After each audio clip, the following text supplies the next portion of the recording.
प्रिय आत्मन मुनीन्द्र के सप्रेम,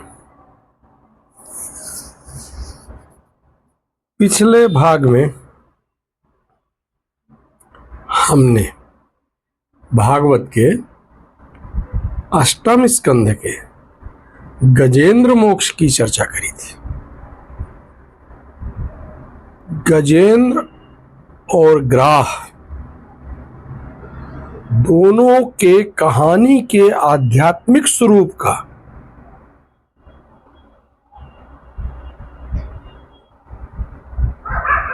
एक चित्रित वर्णन करने का प्रयास किया।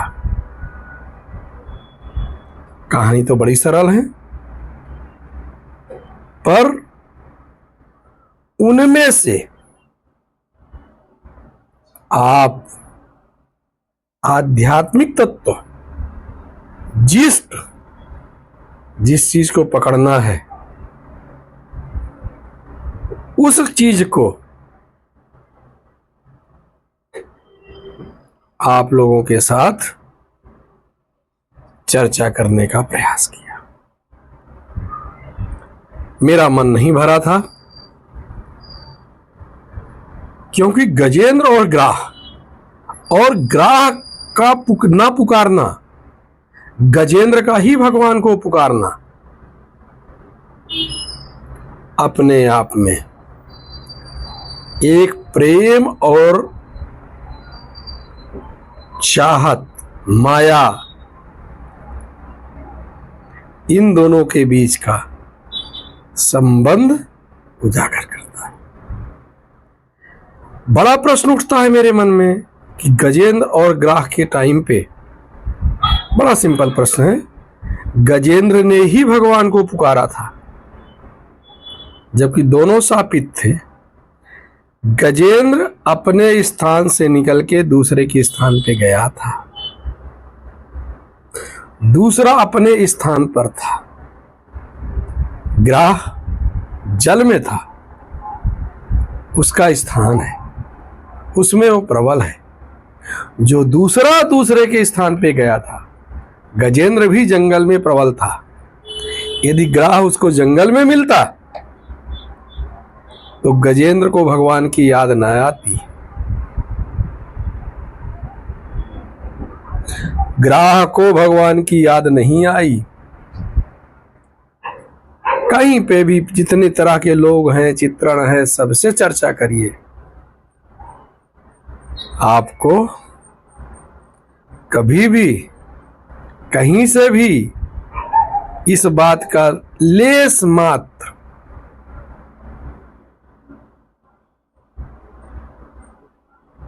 उदाहरण नहीं मिलेगा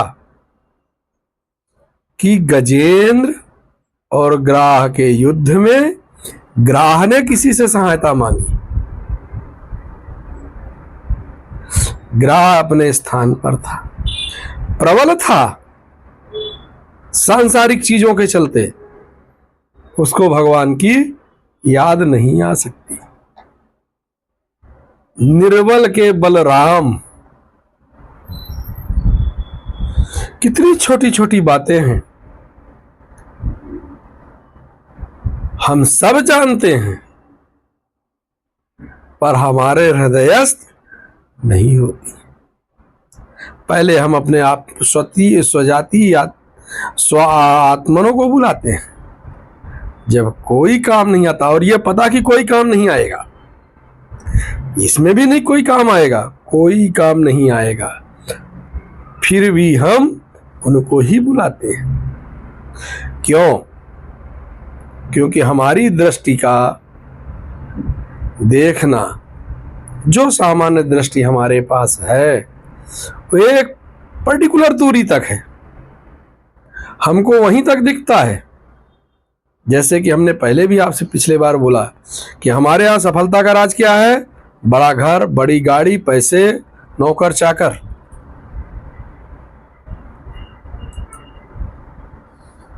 सफलता का राज आध्यात्मिक राज नहीं होता है, क्योंकि हमारी दृष्टि घर के तक, बंगले तक, नौकर चाकर तक जाती है, कभी भी हमारी दृष्टि उसके अंदर प्रवेश नहीं करती इन सब चीजों से घिरा हुआ वो व्यक्ति कितना कितना दुर्बल है। आज मैं एक बहुत बढ़िया कहानी पढ़ रहा था, बाबरनामा में बाबर की, सोचिए, समरकंद की, उज्बेकिस्तान की। उस जमाने में भी वही बातें जो हमारे रामचरितमानस में लिखी हुई हैं, जो हमारे उपनिषदों में लिखी हुई हैं, जो लिखी हुई उसी तरह की वहां बाबरनामा में भी, अपने बाबरनामे में लिखा है। उसके बाप ने समरकंद का राज्य बचाने के लिए जिंदगी भर युद्ध करता रहा। राजा था, जिंदगी भर युद्ध करता रहा, कभी ढंग से नींद नहीं आई। राज्य चला गया, पाट चला गया, दुश्मनों ने जंगल में भिजा दिया, और जंगल में घूमते घूमते अपनी मां और वो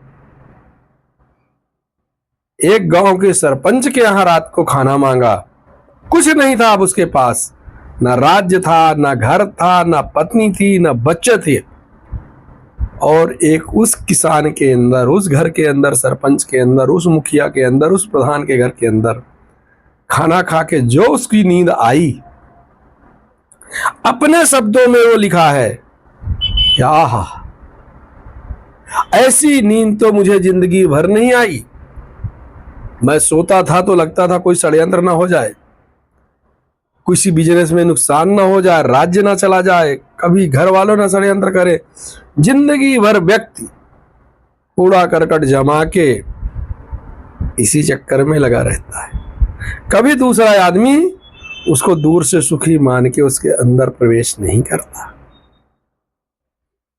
समरकंद का वह राजा सब कुछ लुटाने के बाद, ये हमारी बनाई हुई कहानियां नहीं है जिसको हमारे तथाकथित मित्र कह देते हैं, ये तो सब दूसरे की बताई हुई कहानी है, लिखी हुई कहानी है। उसने लिखा है, ऐसी नींद मुझे कभी नहीं आई। मैं भर जीवन सोया और बोला अब ना मुझे राज चाहिए ना पाठ चाहिए, क्योंकि जैसे जैसे माया जुड़ती जाती है, आपने बहुत बड़ा चील का, जिसका मैंने बताया है कि चील लोथड़ा लेके जा रही थी दत्तात्रेय महाराज के उद्धरण में, और पूरी दुनिया उसके पीछे पड़ गई थी।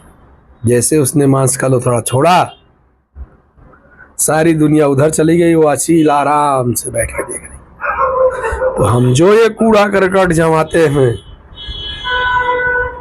इन्हीं कूड़ा करकट हमारे दिल के अंदर कोई झांक के देखे तो हमको सुख शांति से नहीं रहने देते, भगवान की याद नहीं करने देते। क्योंकि मैं हमेशा अपनी साधना में, अपनी बातों में, हम अपने विचार में एक चीज रखता हूं, कहीं ना कहीं कोई ना कोई एक स्पेस है हमारे मन में हो, हृदय में हो, चिंतन में हो, एक स्पेस है, एक टाइम है, एक जगह है जिसमें हम एक बार में एक ही चीज सोच सकते हैं, और जब उसको सोचते हैं तो दूसरा नहीं आती। जब हम घर बार, मिट्टी पत्थर, मिट्टी, रुपए, पैसे, सोना चांदी सोचते हैं तो भगवान उनमें प्रवेश। खैर, ये तो रही ग्राह महाराज की बात कि ग्राह ने भगवान को क्यों याद नहीं किया, गजेंद्र ने ही क्यों किया? कारण वही था, गजेंद्र अपने स्थान से अलग था, दुर्बल था, ग्राह अपने स्थान पे था और अपने स्थान का बल था। लोग कहते हैं गजेंद्र को भी अपने बल का घमंड था। बिल्कुल सही, बल का घमंड था, धन का घमंड था, जन का घमंड था।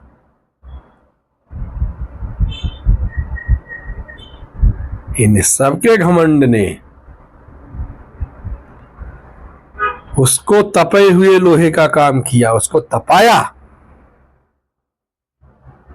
उसको तपाया, उसकी आत्मा को उद्वेलित किया और उस उद्वेलन में जब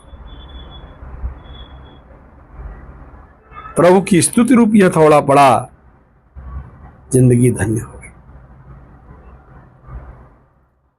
भगवान की स्तुति कैसे की जाए, कहाँ की जाए, गजेंद्र मोक्ष से अच्छा कुछ उदाहरण नहीं है उसका। करके देखना चाहिए। गजेंद्र मोक्ष के बाद बात आगे चलती है, फिर वही कहानी है, देवता और दैत्यों का झगड़ा, समुद्र मंथन की तैयारी होती है। इन सब के पीछे आध्यात्मिक तत्व जुड़ा हुआ है। मैं एक बात और शेयर करूंगा, भले ये कहानी आपसे बाद में अगले बार कर लो। मुझे उद्दालक और श्वेतकेतु का संबंध भूल न जाऊं, बहुत अच्छा लगा। नारद और शरद कुमार का संवाद छांदोग्य उपनिषद का बहुत अच्छा लगा। अक्सर दिन भर लोग, अज्ञानी लोग पूछते रहते हैं भगवान के बारे में, कुछ भी बोलते रहते हैं, भगवान कहाँ है, भगवान ऐसा है, भगवान वैसा है, भगवान कहाँ है, भगवान है कि नहीं, बस इसी में लगे रहते हैं। अरे तुम हो कि नहीं ये तो खोज लो। उद्दालक ऋषि के जो पुत्र थे श्वेतकेतु, उनके और आरुणी के बीच का संवाद है, उद्दालक जी के बीच का संवाद है। बहुत सारी बातें हैं, उनमें से एक बोलूंगा आत्मा और ईश्वर के बारे में। एक आत्मा सब में कैसी हो सकती है, और एक छोटा सा बीज इस संसार के, वास्तव में वो पढ़ा रहे थे तत्त्वमसि, तुम वही हो।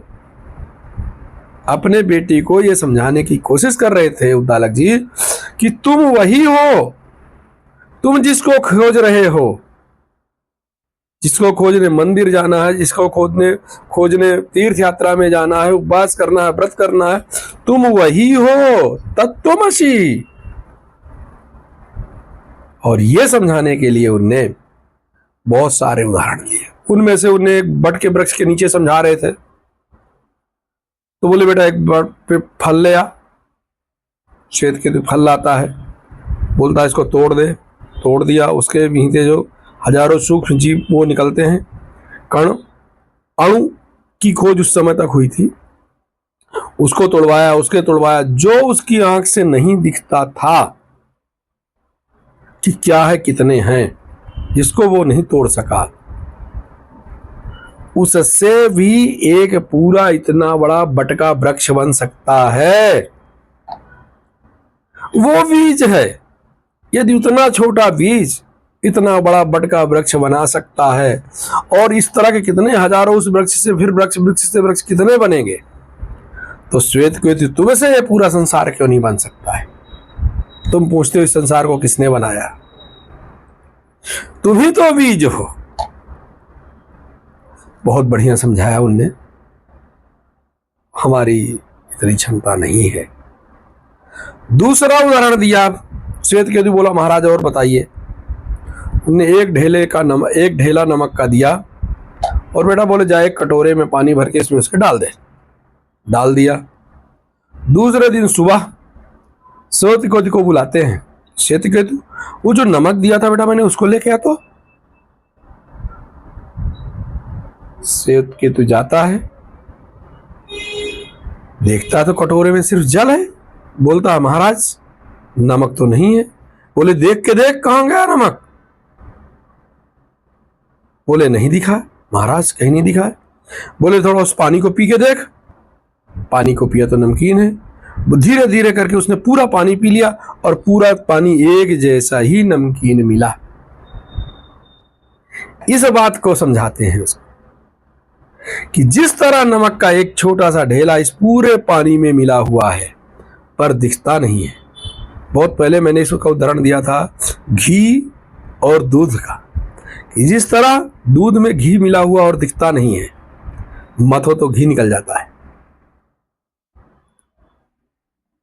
उसी तरह इस पूरे संसार में, पूरे जगत में ईश्वर मिला हुआ है। आप ये नहीं कह सकते कि ईश्वर यहां है, ईश्वर यहां नहीं है। और उस नमकीन पानी का स्वाद बराबर ही था।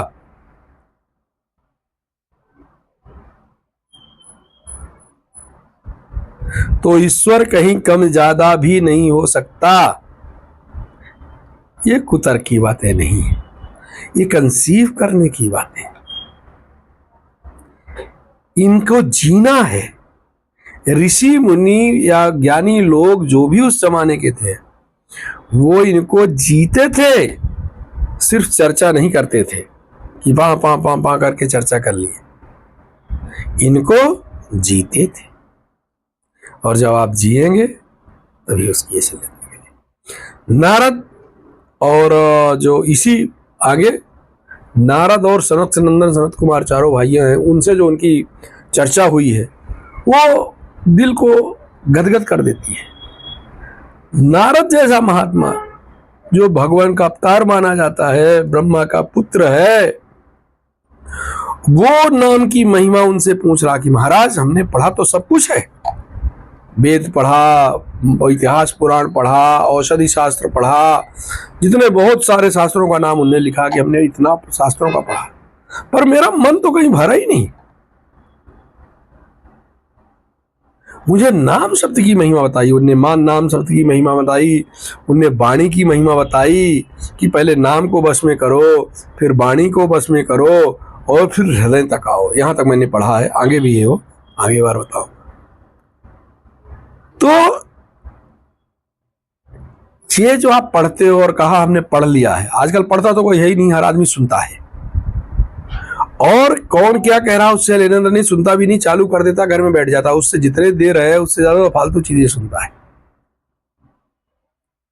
और उन चीजों को जिसको उसने सुना है 2 घंटे बाद पूछा जाए तो भूल जाएंगे, फिर भी उस चीजें सुनने का झगड़ा करता है कि नहीं हमको तो सुनना ही है। और उससे पूछो भैया 5 दिन पहले तूने 8 घंटे मोबाइल देखा था तो क्या क्या देखा था, उसको कुछ भी नहीं याद है।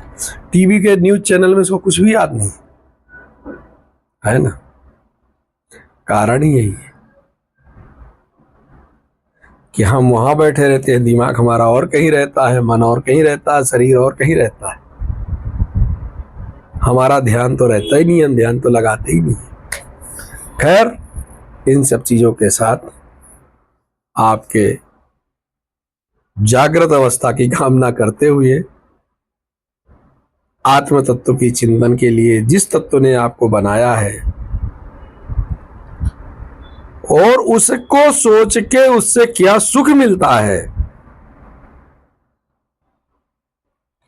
उसकी प्राप्ति की कामना करते हुए आज बस हाथ जोड़ता हूं। प्रणाम।